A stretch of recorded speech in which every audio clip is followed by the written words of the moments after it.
Hi guys, आपका स्वागत है आपके अपने show MKJ talks for investment इन हिंदी में। कैसे हैं आप भाई? आज हम जो शुरुआत करेंगे जिस टॉपिक के ऊपर, शेयर बाजार की कहानी MKJ की जुबानी, और वो टॉपिक है नेकेड कॉल और पुट। इसमें आप फ्यूचर्स भी जोड़ सकते हो, बाकी मैं ऑप्शंस के रेफरेंस से समझा रहा हूँ। देखो, ये सही मौका है इस चीज़ को समझाने का। मैंने पहले भी इसकी चर्चा कई बार करता रहता हूँ बीच बीच में, पर आप लोग ध्यान नहीं देते, तो आज मैं फिर से करना चाहूँ क्योंकि आज माहौल है। आज हमने देखा, अगर आज स्टॉक्स में देखा हुआ, इन्फोसिस भागा भाई साहब। अभी कुछ दिन पहले वो 700 से नीचे ट्रेड हो रहा था। कुछ दिन पहले की बात है, 700 से नीचे ट्रेड हो रहा था। पिछले 2 महीने से लगातार मैं उसकी 780 की कॉल बेच देता था। कारण, क्योंकि मेरे पास शेयर पड़े थे डिफरेंट अकाउंट्स में। पीछे मैंने ये शेयर खरीदे थे बायबैक के पॉइंट के उससे, तो आधे बायबैक हो गए, बाकी मेरे डिफरेंट अकाउंट में पड़े थे। तो मैंने कहा पड़े रहने दो, ठीक है भाई, देखेंगे। फिर इस पर बोनस भी आ गया था, आपको बताओ 1:1। इस तरह करके जो है ये शेयर्स जो है मेरे अकाउंट में पड़े रहे। बाद में बोनस आ गया, शेयर बढ़ भी गए, और मैंने गिना तो लगभग वो 1 लॉट के बराबर के शेयर थे। तो मैं क्या करता हूँ, हर महीने जो है उसकी कॉल बेच देता था 780 की। शेयर का भाव चलता था 690, 680। मैं 100 रुपये ऊपर में जाके लगभग 780 की कॉल बेच देता था। मुझे याद है 2 महीने पहले मैंने इसकी कॉल बेची थी शायद 2.5 रुपये के आसपास की। फिर मैंने बेची थी 3, 3.5 रुपये के आसपास की। इस बार इसका अच्छा प्रीमियम मिल गया। मैंने थोड़ी एडवांस में बेच दी थी, यानी जुलाई की कॉल मैंने जून में बेच दी थी, और उस पर मुझे मिल गए थे 12 रुपये 10 पैसे या ऐसे कुछ, 12 रुपये मान लीजिए राउंड में। मेरे ख्याल 12-10 मिले थे, और बड़ा अच्छा लग रहा था यार। 12-10 मिल के 1200 शेयर का लॉट है, सीधा 14-15 हज़ार का फ़ायदा होता था। लेकिन अब देखिए क्या हालत हुई कि शेयर को खींचते आज तो भाई साहब 970 के 960 970 तक पहुंचा दिया। और आज उस कॉल में मैं प्रीमियम देख रहा था, मैंने 12 रुपये की बेची, 170-180 तक प्रीमियम चला गया। यानी लगभग एक टाइम ऐसा था जिसमें उसमें 1,70,000 के आसपास का लॉस नज़र आ रहा था।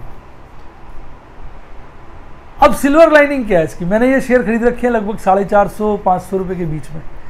900-950 के खरीदे थे ना, फिर बोनस भी आ गया था, खैर बायबैक भी हो गए थे। तो ओवरऑल मैं अगर मानूँ तो बहुत सस्ते पड़े, लेकिन आप मान के चलिए 450-500 के बीच की खरीद है, यानी 500 भी मान ले तो कोई बड़ी बात नहीं है। और मैंने बेच दिए कितने के? 780 के। 780 की कॉल बेची 10 रुपये प्रीमियम पे, तो 790 के लगभग मेरे शेयर बिक गए। अब ये हो गया इतना ज़्यादा, पर मेरे पास शेयर पड़े हैं तो मैं उस शेयर की डिलीवरी दे दूंगा, तो प्रैक्टिकली मुझे लॉस नहीं हुआ। हाँ, इसको अपॉर्चुनिटी लॉस कह सकते हैं। मुझे टेंशन भी ज़्यादा नहीं हुई। ज़्यादा मैंने इसलिए कह दिया कि लोग कहते नहीं सर हुई जरूर होगी, वैसे मुझे हुई नहीं थी, लेकिन कई लोग कहते नहीं आपको हुई होगी। अब फिर मैं क्या बोलूँ यार। मैंने कहा चलो ज़्यादा नहीं हुई। कैसा लगा मेरा डायलॉग? लोगों को भी खुश कर दिया कि भाई चलो ज़्यादा नहीं हुई। तो मैं ये कहूँ मुझे कोई ज़्यादा टेंशन नहीं हुई। क्यों? मैंने कहा भाई शेयर की डिलीवरी छोड़ देंगे। लेकिन जब आज 1.5-2 लाख का लॉस देख रहे थे, तो मैं देख रहा था कि जिन लोगों ने बिना कवर के बेची, अब कवर और इसमें ये फ़र्क होता है, मेरे पास शेयर पड़े हैं तो मैं उसकी डिलीवरी छोड़ सकता हूँ, पर जिसके पास शेयर नहीं उसको तो स्क्वायर ऑफ ही करना पड़ेगा। स्क्वायर ऑफ करेगा तो उसको नुकसान हो जाएगा। डिलीवरी छोड़ने का आपको सर नुकसान तो आपको भी है। बिल्कुल सही कह रहे हो। कैसे नुकसान है भाई? शेयर का रेट 900 हो गया और मैं 900 950 हो गया, मैं डिलीवरी छोड़ रहा हूँ 780 पर, तो नुकसान तो मुझे भी है। मेरे को अपॉर्चुनिटी लॉस है, और जिनके पास शेयर नहीं है वो स्क्वायर ऑफ करेंगे, उनको एक्चुअल लॉस है। बस ये फर्क है। Opportunity loss in the sense कि मैं ज़्यादा महंगा नहीं बेच पाया, मेरी अपॉर्चुनिटी मिस हो गई। लेकिन पता है सिल्वर लाइनिंग क्या होती है? देखो, जैसे अभी 30 जुलाई की एक्सपायरी है। अब शेयर आज उन्होंने खींच दिया, आज पैनिक हो गया, सबके स्टॉप लॉस ट्रिगर हो गए, सबने स्क्वायर ऑफ कर लिया, मैंने नहीं किया। अब मान लो जुलाई 30 तक इसका रेट गिरते वापस 780 और उससे नीचे आ गया, तो मेरा तो क्या होगा? आउट ऑफ हो जाएगी मनी कॉल, और मेरे को जो प्रीमियम है प्रॉफिट हो जाएगा। मतलब मैं इस आशा को रख सकता हूँ दिमाग में और शांति से बैठ सकता हूँ। लेकिन जिसको इतने भारी लॉस होगी वो तो नहीं बैठ सकता, वो तो इसको स्क्वायर ऑफ करेगा ही करेगा। तो जब आप किसी कॉल को तब बेचते हो जब आपके पास शेयर पड़े होते हैं, इस ऑब्जेक्टिव के साथ कि अगर कॉल इन द मनी चली गई तो मैं इसकी डिलीवरी छोड़ दूंगा। तो इसको कहते हैं कवर्ड ऑप्शन या सिक्योरिटी बैग्ड ऑप्शन। यानी आप विश्वास रखते हो कि कॉल आउट ऑफ मनी होगी तो मैं फिजिकल सेटलमेंट कर दूंगा। इन द मनी होगी कॉल, अगर कॉल इन द मनी होगी तो मैं इसकी फिजिकल सेटलमेंट कर दूंगा। तो ये होती है कवर्ड कॉल, जिसको मैं अपनी भाषा में कहता हूँ। इसी तरह पुट के केस में क्या होता है? पुट की कवरिंग आसान है। कि पुट में क्या होता है, अगर पुट इन द मनी चली जाए तो जो सेलर होता है उसको पैसे देके शेयर लेने होते हैं, तो पैसे तो सबके पास होते हैं, तो उसके पास चॉइस है पैसे देके शेयर ले ले या स्क्वायर ऑफ कर ले, कोई चिंता नहीं करनी। लेकिन कॉल के केस में ऐसा नहीं ना, कॉल के केस में आपको शेयर होने चाहिए। अगर आपको शेयर नहीं हो तो शेयर पैदा थोड़ी करोगे, या तो किसी से बोरो करोगे या बाजार से खरीद के दोगे, तो बात तो एक ही हो गई, स्क्वायर ऑफ कर लो, एक ही बात है। तो इसलिए अगर आप कॉल ऑप्शन का धंधा करना चाहते हैं, धंधे को धंधे की तरह करना चाहते हैं, देखिए बिजनेस ना, मैं कहता हूँ कई बार बिजनेस की तरह होता है, इमोशंस की तरह नहीं होता। बिजनेस और सट्टे में क्या फ़र्क है? बिजनेस में क्या होता है, एक स्ट्रैटेजी होती है, एक सेल परचेज होती है, एक प्लानिंग होती है, और सट्टे में क्या होता है, बेटिंग कर देते हैं। आपने कभी लगा दिए पैसे, बढ़ गए तो जीत गया, गिर गए तो हार गया। यानी सट्टे का आउटकम होता है 0-1, बढ़ेगा तो फायदा, घटेगा तो नुकसान, मतलब फेवरेबल होगा तो फायदा, अनफेवरेबल होगा तो नुकसान। और जो बिजनेस होता है उसमें हम ये मान के चलते हैं भाई अगर अनफेवरेबल भी हो गया तो हम लॉस को मिनिमाइज कर देंगे, बाद में कमा लेंगे। अब जैसे मान लीजिए अब शेयर का भाव खींच दिया, अब मैं इसकी डिलीवरी छोड़ देता हूँ, हो सकता है 1 महीने बाद शेयर वापस आ जाए 790 के नीचे, मैं फिर खरीद लूँगा और फिर उसकी कॉल भेज दूंगा। तो इससे एक प्रकार की मैं ट्रेडिंग करना शुरू कर देता हूँ ना। आज जरा ध्यान से सोचिए तो ध्यान से। तो इस ट्रेडिंग को करने को हम कहते हैं कवर्ड। यानी जब आप अपनी कॉल पुट इस ऑब्जेक्टिव से बेचते हैं कि भाई अगर वो इन द मनी हो गई तो मैं फिजिकल सेटलमेंट कर लूँगा, अगर आउट ऑफ मनी हो गई तो मेरे को प्रॉफिट हो जाएगा, तब आप उसको कहते हो कवर्ड। और जब आप ब्लैंकेट खेलते हो तब आपके दिल धक धक धक धक धक धक धक करता है, जरा सा एडवर्स वर्स होता धक धक धक धक धक करता। अब इसी को ले लो एग्जांपल, मैं आपको और देता हूँ। देखो अब इंडसइंड बैंक के मेरे पास 400 शेयर पड़े थे, मैंने उसकी 800 की कॉल बेच दी। भाई साहब उसमें 38,000 का नुकसान हो रहा था, पर 400 शेयर पड़े थे तो 400 शेयर में मुझे प्रॉफिट हो रहा था। कैसे? मैंने उसकी बेची थी कॉल, अब ये एग्जैक्ट फिगर में भूल गया मतलब 20 रुपये बेच दी 540 की कॉल, यानी 560 की बिक गई। पुट भी थी उसके अगेंस्ट 30 रुपये की, 560 यानी करीबन 590 रुपये हो गए। ठीक है, 590 की मेरी नेट बिकती अगर वो कॉल इन द मनी चली जाए, क्योंकि पुट का प्रॉफिट भी मुझे मिल जाएगा और कॉल का भी प्रीमियम मुझे मिल जाएगा। तो मैंने 400 शेयर 500 के भाव खरीदे हुए थे। तो अब फायदा क्या मुझे, अगर वो इन द मनी चली जाती तो वो 400 शेयर तो मेरे 90 रुपये प्रॉफिट में बिक जाएंगे। और मान लो मैं उसको स्क्वायर ऑफ करता हूँ, बाकी 400 शेयर पे 10-20 रुपये का नुकसान खा भी लेता हूँ, मतलब 600 रुपये रेट चला गया, मैंने 10 रुपये का नुकसान खा लिया, तो 400 शेयर पे 10 रुपये का नुकसान हो गया, तो बाकी 400 पे 90 का फायदा भी तो हो गया। वहां पर मेरी कॉल पार्शली क्या थी, कवर्ड थी, 50% कवर्ड थी, 50% ओपन। ऑल्दो मैं इसको भी पसंद नहीं करता, पर चल रही थी गाड़ी, तो मैं पेशेंस से बैठा रहा। लोगों की जब वो चली गई काफ़ी ऊपर कॉल, तो लोगों ने स्क्वायर ऑफ करी, किसी ने 22,000 का, किसी ने 28,000 का, किसी ने 30,000 का लॉस पे स्क्वायर ऑफ कर ली, और बाद में वो नीचे गिर गई। कल की बात है, मैंने आपके साथ स्क्रीन शेयर भी किया था प्लैटिनम मेंबर के साथ, मैंने उस पर शायद 3480 रुपये या कितने रुपए कमाए, 22 रुपये की मैंने बेच दी कॉल। हाँ मुझे याद आ गया, 26 रुपये कुछ पैसे की थी, 26 रुपये 35 पैसे की, मैं 20 रुपये गलत क्या गया, 26 रुपये 35 पैसे की, और मैंने 22 रुपये कवर कर ली। तो आप ले लीजिए 4 रुपये 35 पैसे इंटू 800, वो फायदा हो गया। उसके बाद 19 रुपये की हो गई थी कल, आज फिर वो 22 रुपये से ऊपर होगी। अब मैं उसको ताक में बैठाऊंगी, जैसी 40 के बाद बचेगी फिर बेच दूंगा, और मैं इस नजर में बैठा हूँ कि 400 शेयर मैं किसी तरह से खरीद लूँ, किसके, इंडसइंड बैंक। तो देखो जब आप इस तरह से काम करते हो तो वो आपका काम होता है कवर्ड। फिर आप ट्रेडर की जगह बिजनेसमैन बन जाते हैं, यानी शेयर बेच रहे हो खरीद रहे हो, बेच रहे हो खरीद रहे हो, डिलीवरी छोड़ रहे हो डिलीवरी ले रहे हो, डिलीवरी छोड़ रहे हो डिलीवरी ले रहे हो, यानी आप धंधा कर रहे हो, आप सट्टा नहीं खेल रहे। तो कई लोग कहते हैं जो ये जो काम होता है शेयर का, ऑप्शन का, ये जो सट्टा है, भाई ऑप्शन सट्टा नहीं है, करने वाले का काम धंधा सट्टे वाला हो सकता है। जब आप उसको प्लानिंग से, उसको एक इंस्ट्रूमेंट को ढंग से कवर करके खेलोगे, फिर वो सट्टा नहीं रहा, वो बिजनेस हो गया। तो शेयर बाजार में कामयाबी के लिए आपको बहुत सावधान रहना पड़ता है, क्योंकि देखो आज मैंने एक पोस्ट भी निकाली थी, तो आप स्क्रीन पे आ गई, अगर आप देखना चाहें पोस्ट स्क्रीन पे आ रही है, देखिए आप। मैंने आज ये पोस्ट भी अपने सभी मेंबर्स के साथ शेयर की थी। इस पोस्ट में मैंने क्या कहा है, देखिए आप, बड़ी अच्छी पोस्ट है। इस पोस्ट में मैंने क्या लिखा है, देखिए मैं आपको पढ़ के सुनाता हूँ। सुबह की पोस्ट थी, ऑपरेटर का सबसे बड़ा हथियार है डर और स्टॉप लॉस, यानी हमारा डर और हमारा स्टॉप लॉस, क्योंकि हम स्टॉप लॉस लेके चलते हैं और डरते हैं, इसलिए स्टॉप लॉस होता है कि भाई ज़्यादा लॉस होता है हम कवर कर लेंगे। तो वो बाजार को विपरीत दिशा में इतनी तेजी से इतने कम समय में ले जाता है कि निवेशक का डर उसे अपने सौदे को काटने के लिए मजबूर कर देता है स्टॉप लॉस के तहत। इससे क्या होता है, उसने जैसे मान लो कोई चीज़ आज, मान लीजिए मैं इसका ही बता दूं, किसी ने शॉर्ट किया आज 850 रुपये पे इन्फोसिस, उसने कभी 850 पे शॉर्ट कर दिया तो 900 तो जाएगा नहीं, 900 का स्टॉप लॉस है, प्रॉफिट हो गया भाई साहब 900 9.5 से लेके, अगर 900 का स्टॉप लॉस, उसका 900 का स्टॉप लॉस क्लियर कर गया, अब उसके बाद अगर वो 700 आ भी जाए उसका तो स्टॉप लॉस निकल गया ना। तो ये करता ऑपरेटर, इतनी तेजी से इतनी जल्दी ऊपर या नीचे ले जाएगा शेयर को कि सबके स्टॉप लॉस लग जाते हैं और फिर बाजार रिवर्स हो जाता है।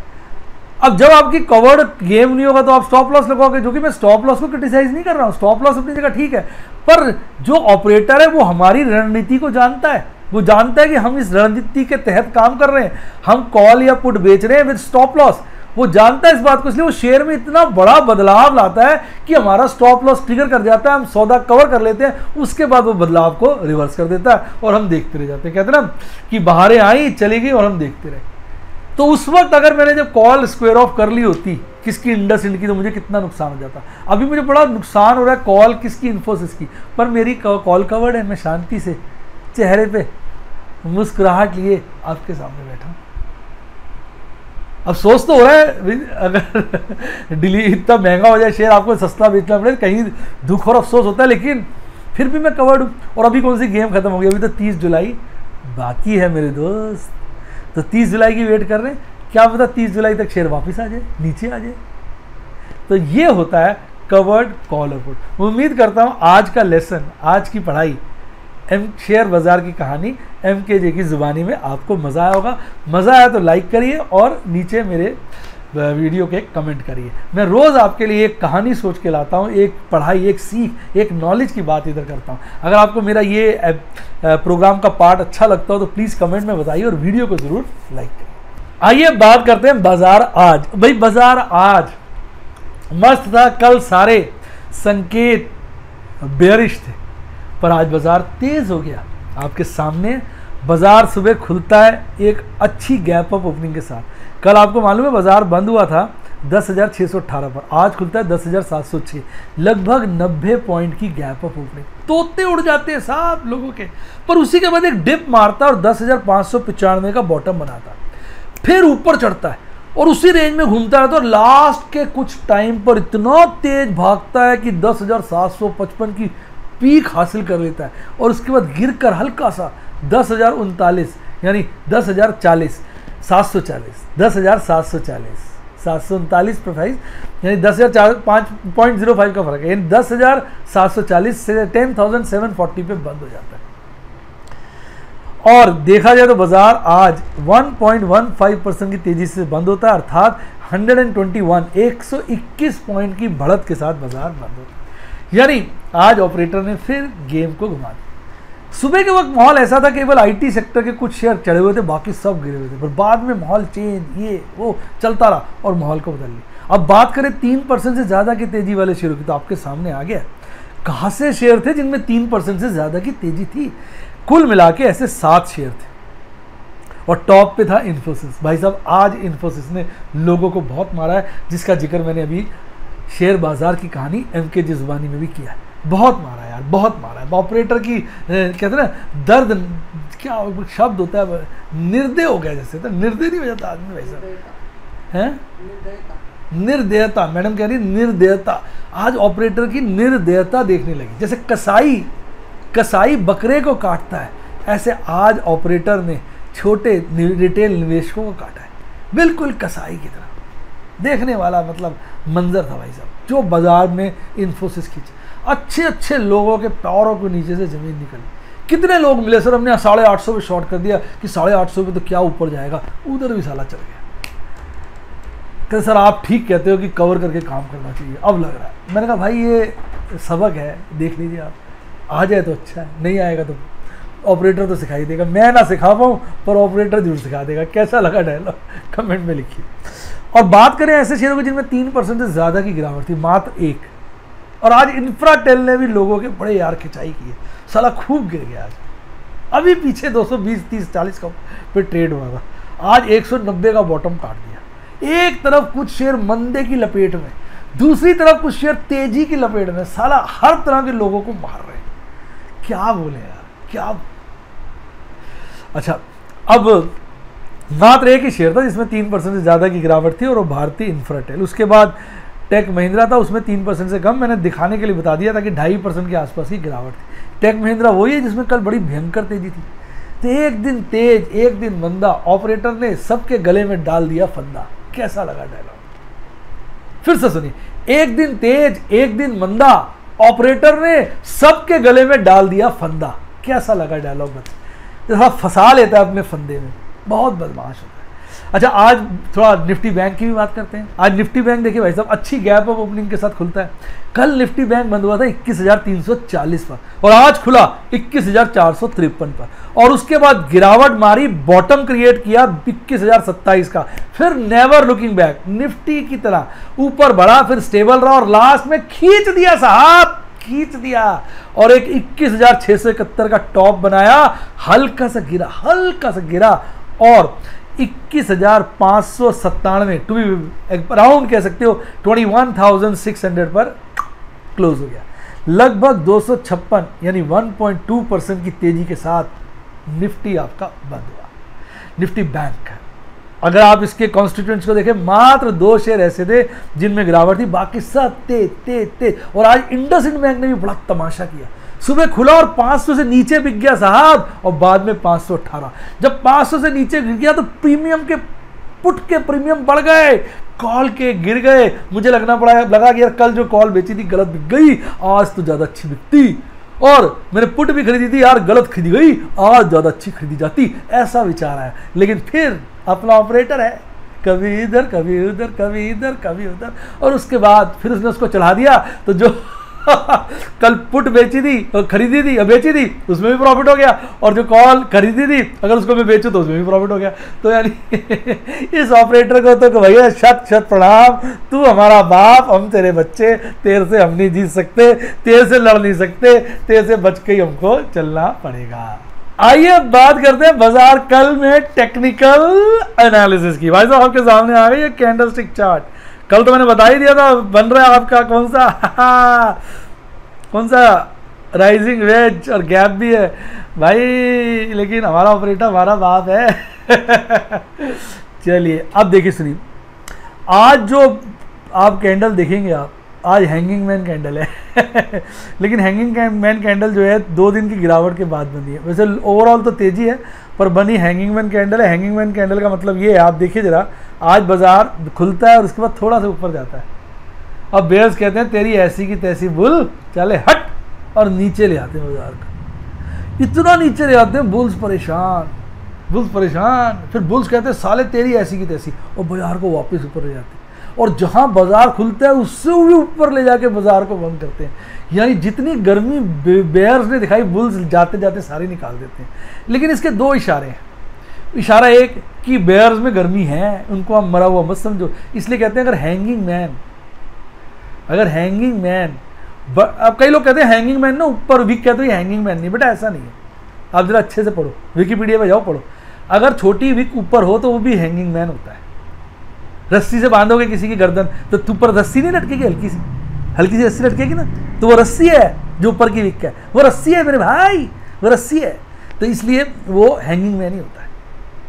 ठीक है, मैं इसलिए कह रहा हूँ, कमेंट्स पढ़ता हूँ ना तो उसमें लिखते हैं हैंगिंग मैन नहीं, विकिपीडिया में पढ़ लो। अब स्क्रीनशॉट थोड़ी कमेंट में रिप्लाई कर सकता हूँ। चलिए आइए देखें, तो भाई साहब हैंगिंग मैन कैंडल बनी है, और कैंडल हैंगिंग मैन ओवरऑल तो तेजी का दौर चल रहा है। हाँ 3 दिन से गिरावट है, अब देखने की नजरिया है तो कहीं ना कहीं हैंगिंग मैन कह लो है। अब ये हैंगिंग मैन कैंडल अगर बनती है तो माना जाता है कि बाजार गिर जाएगा। अब देखो बाजार गिरेगा नहीं गिरेगा ये ऑपरेटर के ऊपर डिपेंड करता है, और हमारी पोजीशन पे हम पोजीशन क्या बनाते हैं। लेकिन ओवरऑल अगर कैंडल को देखो तो कैंडल जो हैंगिंग मैन बनी है ओवरऑल लंबी तेजी चल रही है, 2 दिन की गिरावट के बाद बनी है, थोड़ा सा पॉइंट आ जाता है, नीचे गैप छूटा हुआ जो कल भी हमने डिस्कस किया था, 200 डेज EMA के नीचे ही है कैंडल की क्लोजिंग आज। तो ये सब नेगेटिव फैक्टर हैं। कल आपको मैंने बताया था बोलिंजर बैंड काफ़ी नीचे को डिप कर रहा है, आज देखो फ्लैट हो गया। तो कहीं ना कहीं बोलिंजर बैंड जो ऊपर से गिर रहा था, जो शो कर रहा था बाजार में गिरावट आ रही है, आज वो गिरावट थम गई है, थम गई है। और तो इस तरीके का अगर देखा जाए तो बाजार में मिले जुले से संकेत आ रहे हैं कैंडलस्टिक चार्ट पर। बोलिंजर बैंड में अभी भी अपर हाफ के अंदर कैंडलें बन रही हैं जो मजबूती का संकेत है। 200 डेज ईएमए से नीचे आ गई है, वो लॉन्ग टर्म मजबूती कम हो गई है। 50 डेज ईएमए से ऊपर चल रही है तो शॉर्ट टर्म मजबूती बरकरार है। बोलिंजर बैंड की मीडियन लाइन से ऊपर है तो शॉर्ट टर्म मजबूती बरकरार है। कल बोलिंजर बैंड का अपर बैंड नीचे की तरफ डाइव मार रहा था, बता रहा था कि मजबूती गिरी है। आज वो डाइव मारते मारते ऐसे स्ट्रेट हो गया, फ्लैट हो गया, देखिए ऊपर देखिए ध्यान से, फ्लैट हो गया। तो कहीं ना कहीं वो कह रहा है कि अभी इतनी जल्दी बियरिशनेस मुझसे एक्सपेक्ट मत करो मेरे भाई, गिरने में टाइम लगेगा। तो अब आज का तो चार्ट हमें ये बता रहा है। आइए बात कर लेते हैं एमएससीडी चार्ट पे। एमएससीडी चार्ट पे जो लोग चाहते हैं बाजार गिरे, उनको तसल्ली के लिए बता दूं, आज की कैंडल, आज का हिस्टोग्राम लाल वाला बना है, अर्थात कल से ज्यादा बना है और कहीं ना कहीं बेरिश क्रॉसओवर जो क्रिएट हुआ था उसका गैप बढ़ा है। तो एमएससीडी चार्ट संकेत कर रहा भाई रुक जा, अभी बॉल जो है बेयर्स के पाले में है, अभी बुल्स के पाले में नहीं गई है, ऐसा एमएससीडी चार्ट कह रहा है, क्योंकि अभी भी उसमें जो बेरिश क्रॉसओवर वो बढ़ रहा है। ऐसा क्रॉसओवर पिछले 2 क्रॉसओवर्स फेल होने के बाद नजर आया है। बाकी आगे का समय बताएगा कि कहानी क्या है मेरे दोस्त। आरएसआई पे बात करें तो आरएसआई में खासी मजबूती देखने को मिली। कल 60 के आसपास था, आज और ऊपर चला गया, 62 के आसपास हो गया। पीछे 70 को काटा था, फिर गिरा था, फिर ऊपर चला गया। तो आरएसआई चार्ट पे तो बाजार में मजबूती ही देखने को मिल रही है। आइए बात करते हैं अपने प्यारे राज दुलारे ऑप्शन चेन एनालिसिस की। तो ऑप्शन चेन एनालिसिस की देखा जाए, जो कल परिवर्तन आए थे, आज साहब बकायदा मेंटेन्ड है।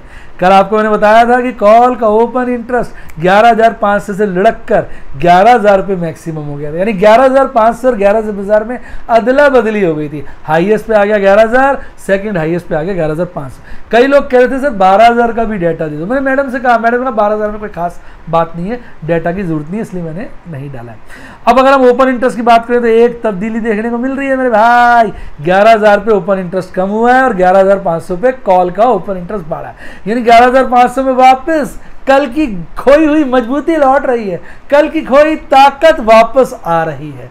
तो हम यही कहेंगे कि बाजार में अभी भी जो है सपोर्ट जो है, सॉरी रेसिस्टेंस जो है वो ऊपर की तरफ खिसकने की कोशिश कर रहा है, मजबूती लाने की कोशिश कर रहा है। जो बाजार ने कल नुकसान खाया था, आज भरपाई करने की कोशिश कर रहा है। अब कल देखेंगे वो भरपाई होती है या नहीं। और पुट की बात करें तो पुट का डाटा वहीं का वहीं खड़ा है, मैक्सिमम ओपन इंटरेस्ट का। पर आज एक बड़ी तब्दीली देखने को मिली, वो ये कि सेकंड हाईएस्ट पुट का डाटा जो ओपन इंटरेस्ट जो बड़े समय से 9,000 पे चल रहा था, आज बदल गया और 10,500 पे आ गया, यानी सपोर्ट ऊपर को खिसका है मेरे भाई, सपोर्ट ऊपर को खिसका है मेरे भाई। इसका मतलब यह है कि बाजार आज तो यही कह रहा है ऑप्शन चेन एनालिसिस कि मैं मजबूत हुआ हूं, सपोर्ट भी ऊपर और रेजिस्टेंस भी ऊपर जाने की कोशिश कर रही है। तो भाई ऑप्शन चेन एनालिसिस तो मजबूती की तरफ इशारा कर रहा है। अब बात करते हैं total open interest. Total open interest आज भी हाईएस्ट 10,000 पर है, पर सेकंड हाईएस्ट ने पाला बदल लिया है। कल वापस आ गया था 11,500 से 11,000 पे, आज 11,000 से लौट के बुद्धू घर को आए, 11,000 से वापस 11,500 पे आ गया। हाईएस्ट ओपन इंटरेस्ट यानी मैक्सिमम पॉइंट ऑफ पेन 10,000 बना हुआ है और सेकंड हाईएस्ट 11,500 बना हुआ है। तो हम यही कहेंगे बाजार फिर ऊपर की तरफ सरकता नजर आ रहा है, यानी कहीं ना कहीं बाजार 10,000 विद एन अपवर्ड बायस बंद होने की कोशिश करेगा इस महीने की क्लोजिंग पर। तो भाई माहौल जो है मिला जुला है, चीज़ें बड़ी मिली जुली हैं, इन सबको देखते हुए लग रहा है कि बाजार जो है कहीं भी मौका देखकर भाग सकता है। बाजार इस वक्त वो प्रेमिका बनी हुई है जिसपे आप वफाई की उम्मीद कर ही नहीं सकते। इस वक्त तो पता ही नहीं चलता बेवफा हो जाएगी या वफादार हो जाएगी, तो वो समय ही बताएगा। आइए बात करते हैं आपके प्यारे राज दुलारे राजा बाबू, किसकी, इंस्टीट्यूशनल इन्वेस्टर्स की। तो आज एफआईज तो अपने पैरों पर यानी अपनी बात पर अड़े गए, लेकिन डीआईज ने पलड़ा बदल दिया। डीआईज को लगता है कहीं से आया था पैसा, ओए बाजार को नहीं गिरने देना, और सालों ने खरीदारी कर ली। अब देखिए बात करें एफआईज की। एफआईज ने कल भाई साहब 221 करोड़ यानी लगभग 221 करोड़ का माल बेचा था, और आज बिकवाली और बढ़ा दी, लगभग 1100 करोड़ 1091 करोड़ का नेट बिकवाली करी आज आपके प्यारे एफआईज ने। पर डीआईज ने बाजार को संभाला, कल उन्होंने लगभग 900 करोड़ की नेट बिकवाली की थी, 899 करोड़ की, पर आज पार्टी बदल ली और एक भयंकर खरीदारी करी, यानी लगभग 1660 करोड़, 1660 करोड़ की। तो सारा माहौल ही बदल दिया। अगर टोटल आप देखेंगे आज उनका कार्रवाई, तो कल उन्होंने, दोनों भाइयों ने मिलकर लगभग 1121 करोड़, 1121 करोड़ का माल बेचा था, पर आज पार्टी बदल ली और 568 करोड़, लगभग 570 करोड़ की नेट खरीदारी करी है, जिसके चलते आज बाजार में मजबूती देखने को मिली। उम्मीद करता हूँ वीडियो का मजा आएगा। वीडियो का मजा आया तो वीडियो को लाइक करो, मेरे चैनल को सब्सक्राइब करो और दोस्तों के साथ शेयर करो। सब्सक्राइब के साथ प्यारा सा ज्वाइन बटन आ रहा है, दबा दीजिए और उसके बाद आप मेरे मेंबर बन सकते हैं यूट्यूब के, सिल्वर, गोल्ड, डायमंड और प्लैटिनम। मैं क्लियर कर दूं, ये मेरे जो मेंबरशिप प्लान्स हैं ये एजुकेशनल प्लान्स है, कोई टिप नहीं। जिसने ली टिप उसकी हुई डिप, सिर्फ प्योर एजुकेशनल प्लान है। मैं आपको एकेडमिकली रोज एक प्लेलिस्ट डिफरेंट मैटर्स पे शेयर करता हूँ। इसके अलावा मैं आपको आपकी क्वेरीज के जवाब देता हूँ, जो आपको डाउट्स आते हैं, एक प्रॉपर बड़े पोस्ट देता हूँ, उसमें चीज़ों को समझाता हूँ। मेरी टीम और मैं लग के आपकी मदद करते हैं। उसके साथ लाइव ट्रेड डेमोन्स्ट्रेट करता हूँ। इसके सबसे बड़ा फ़ायदा क्या होता है, जो मैं कहता भी हूँ मेम्बर्स के साथ, कि आप मेरे मेम्बर बनने के बाद 1-2 महीने कुछ मत करें यार। कोई पढ़ाई करनी होती है, लोग 10-10 साल 20-20 साल पढ़ते हैं फिर धंधा करते हैं। आप तो झटके से करना चाहते हो। 1-2 महीने देखो, मेरे ट्रेड्स को देखो, किस तरह से उतार चढ़ाव आता है, सर कैसे गिरते हैं और कैसे संभलते हैं। आपको पता है मैं सारे आपको अपने ट्रेड्स दिखा देता हूँ, चाहे लॉस हो या प्रॉफिट हो। आज मुझे इन्फोसिस में गहरा लॉस था, सुबह उठते ही मैंने प्लैटिनम मेंबर्स के साथ शेयर किया। लोग सारे आपको अपने प्रॉफिट बताएंगे, पर मैं ऐसा नहीं, मैं लॉस बताता हूँ और लॉस को जल्दी बताता हूँ। मैं चाहता हूँ आपको सबक मिले। आप देखो कि भाई एक गाना सर का याद रखना है, बाबूजी धीरे चलना, मार्केट में जरा संभलना, हाँ बड़े लुच्चे हैं इस मार्केट में। ये तो हमारा ऑपरेटर है, किसी लुच्चे से कम थोड़ी है। तो भैया मैं इसलिए आपको लॉस दिखाता हूँ कि भैया ये लॉस हो सकता है। कई बार मैं कई ट्रेड तो इसलिए करता हूँ कि आपको दिखाऊं, और प्रभु के मेरे ऊपर असीम कृपा है। प्रभु का सर, कहते कभी कभी लगता है भगवान का सर, भगवान का हाथ अपने सर पे टिका हुआ है, क्योंकि भगवान ही कुछ ऐसा कराता है जिससे मैं आपको ज़्यादा नॉलेज दे सकता हूँ। अब मुझे लगा इन्फोसिस में घाटा हो गया, आपको नॉलेज दे दी। अब प्रभु ने चाहा तो हो सकता है वापस महीने के अंत में वापस नीचे आ जाए, जैसे कौन आया था, इंडसइंड बैंक। बाकी सारा खेल प्रभु के हाथ में, हम तो कठपुतलियाँ हैं, डोर तो अपने प्रभु के पास है।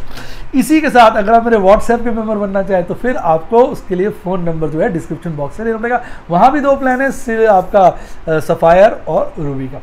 और इसके साथ साथ अगर आपको डीमैट अकाउंट खुलवाना हो या म्यूचुअल फंड खुलवाना हो, सबके लिंक डिस्क्रिप्शन बॉक्स में है। अच्छी किताबों के लिंक भी डिस्क्रिप्शन बॉक्स में। और ये आ रहा है मेरे टेलीग्राम चैनल का लिंक, जिसने इसको ज्वाइन कर लिया उसकी लाइव जिंगा लाला। क्यों, इसमें बहुत सारी चीज़ें मैं डालता हूँ। आज नहीं डाल पाया क्योंकि आज सुबह इन्फोसिस ने शरीर के अंदर इतनी उत्तेजना पैदा कर दी कि भाई साहब दिमाग ही घूम गया। अरे ये क्या हुआ, जिसने सुबह बाजार देखा उसके मुंह से ये निकला, ये क्या हुआ, स्पेशली जिसने पोजीशन बनाई हुई थी, ये क्या हुआ, आंखें ऐसे लगा जैसे बाहर आ जाएंगी, एकदम संभालनी पड़ेंगी। चलिए इसी के साथ साथ bye bye, God bless you, happy investing, और आप स्टॉक मार्केट के बेताज बादशाह बने।